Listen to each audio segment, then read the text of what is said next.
Have you ever wondered what life is like inside the world's toughest prison? Rikers Island, located in New York City, houses inmates awaiting trial for crimes ranging from murder to domestic violence. But the real horror lies in the atmosphere of violence and tension, with gangs constantly at war and inmates armed with weapons like knives and other sharp objects. In this video, we'll hear from former Rikers officers who witnessed inmates engaging in inappropriate behavior, drug abuse, and even brewing their own booze. The officers reveal how the system has failed both prisoners and staff, leading to a dangerous and terrifying experience. Join us as we delve into the disturbing reality of life on Rikers Island. Let's get started. In their capacity as Rikers officers, they have spent the previous 2 years working in the correctional facility where they were accountable for the custody of the convicts as well as their care and management. Inmates who were awaiting trial for crimes such as murder, rape, domestic violence, burglary, and robbery were imprisoned on Rikers Island, an island with 9 jails located in New York City. On the island, the atmosphere was tense since various gangs were always trying to harm one another, and practically all of the inmates were armed with weapons, including knives and other sharp objects. During their time on the island, they were a witness to a number of occurrences in which convicts engaged in inappropriate behavior. Some of these behaviors included masturbating, pulling their genitalia out of their bodies, starting fires in their cells, and throwing urine or excrement at guards. The offenders appeared to have the upper hand, as officers were often assaulted, resulting in injuries that ranged from shattered bones to fractured ribs. They also witnessed occasions in which their fellow officers received bribes, which further contributed to a situation that was already bad. They received the impression that the system had let everyone involved down, both the officers and the prisoners, and as a result, everyone was enduring unnecessary hardship. On a single day, 60 individuals decided to resign from their position. According to them, the captain would sometimes side with the inmates over their own officers, and they suspected that this was due to concerns over bad publicity and a desire to keep some things under wraps. They believed this was due to the fact that the captain wanted to keep certain things a secret. Their time spent working at Rikers Island was, in general, a terrifying experience, and they came away with the impression that considerable adjustments were required in order to improve the health and safety of both the convicts and the officers. Abuse of drugs is a major problem in jail, as inmates have access to a broad variety of substances including marijuana, K2, and fentanyl. Inside a correctional facility, the value of these narcotics is significantly higher than it would be outside. It has been discovered that officers, as well as civilians who are responsible for programs, physicians, and nurses, accepted bribes to bring drugs inside the facility. Drugs have been brought in through various channels, despite the fact that visitors have been banned because of the pandemic. While some people engage in this behavior out of fear, others do it for the cash reward. The inmates of Rikers Island brew their own booze, which they referred to as hooch. They accomplish this by fermenting fruits that have been stored along with sugar and boiling water. The beverage that is produced causes them to become increasingly touchy-feely and aggressive, and it ultimately leads to them beginning to fight with one another. This almost always results in disorder and contention among the detainees. They remembered the first time an inmate masturbated in front of them while feeding them through the slot when they were working as an officer at Rikers Island. They yelled, and other cops on the floor commented in a cavalier manner that the convict did that to everyone, as if it were something that should be expected. They experienced feelings of being violated, disrespected, and scared, which caused them to be afraid while giving tours. An inmate entered the A station, where a female officer was working while they were on duty in the facility. Before another officer could assist, the inmate was successful in removing her duty belt and pants from her uniform.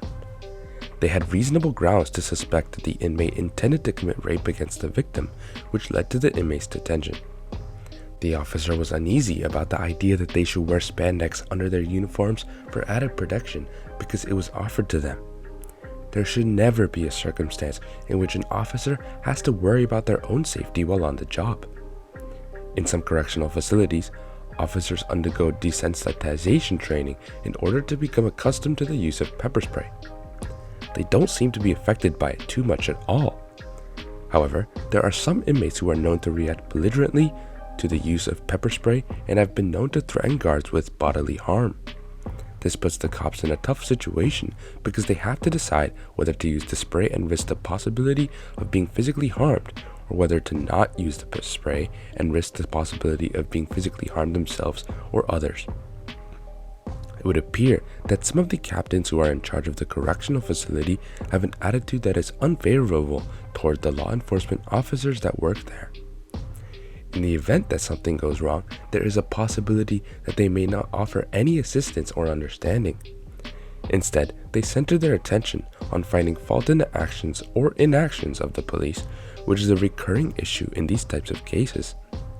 When people have this mindset, it makes the job of law enforcement far more difficult, and the risk of a prison officer being sent to jail is much higher than the likelihood of any ordinary citizen getting arrested while roaming the streets. Regrettably, detainees at correctional facilities such as Rikers Island regularly make many attempts to take their own lives. These individuals are actual people who have families that are eagerly anticipating their return, and those individuals' families are waiting for them to return home. Having to deal with the emotional fallout of witnessing this awful reality might be quite challenging. In correctional facilities, it is not unusual for there to be 50 times as many inmates as there are officers working there. This is a regular statistic.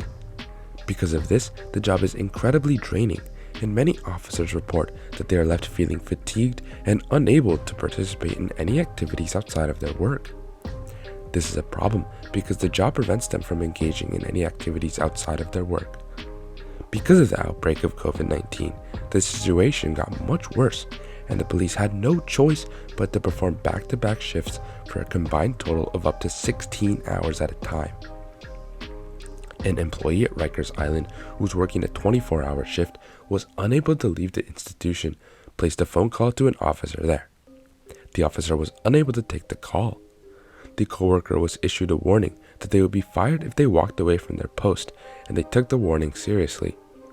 When a fight broke out while the officer was on duty, they were obligated to do their duties to the best of their abilities, despite the fact that they had just finished completing a 24-hour shift and were completely weary.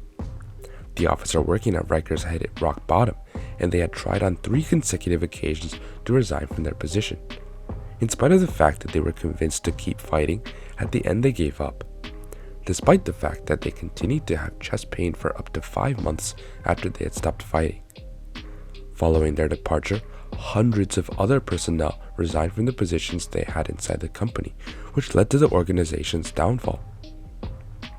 If a person who was thinking about joining the prison system were to speak to a Rikers officer, the officer would aggressively discourage the person from doing so by pointing out the bad consequences that joining the system would have on the person's quality of life, as well as their mental health. The recommendation issued by the officer is that the position is not taken into consideration if the safety measures are not altered or improved in any way, structurally or otherwise. Thank you for joining us as we uncovered this shocking truth about life inside Rikers Island, one of the world's toughest prisons. We hope this video has shed light on the challenges faced by both prisoners and officers and the urgent need to reform in the criminal justice system. It's vital that we continue to push for change and demand a system that prioritizes safety, rehabilitation, and justice. If you found this video informative, please don't forget to like, share, and subscribe to our channel for more thought-provoking content. Until next time, stay safe and thank you for watching.